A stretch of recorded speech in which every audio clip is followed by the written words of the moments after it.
Zhuge shaharni quruq qoldirish yilisi, yana mushu hikoyani yolg'on desam ishonamsiz? Yurak berib saqlab etgandan keyin davomini ko'ring. Uch podshohlarni ko'rgan do'stlar bilamiz. Zhuge bir shaharni saqlayotgan vaqtda Simoyi tuyuqsiz hujum qilib kelib qoladi. Hamda bu shaharningki tomlari nihoyat paka. Hujum qilish oson edi. Bu vaqtda Zhuge sepilning ustiga chiqib soz chalishga boshlaydi. Yana boshqalarga bu shaharda bo'htirim badek bir tuyg'un berdi. Simoyi buni ko'rgandan keyin lashkarlarni chekindirib ketdi. Shuning bilan Zhuge qutulib qoldi.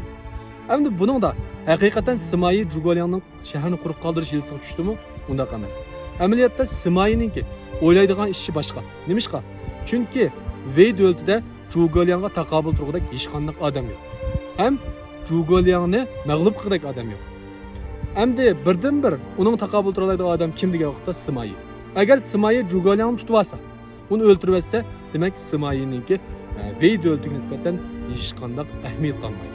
Shuning bilan uningmi hayot oxirlashi mumkin yoki odatdagi puxroq qilish mumkin. Demak, Simoyi Zhuge tutmaslik orqali o'zininki huquqini saqlab qoldi. Agar siz buni to'g'ri deb qarsangiz, inkas rayoniga 66 raqamini yo'llab qo'ying.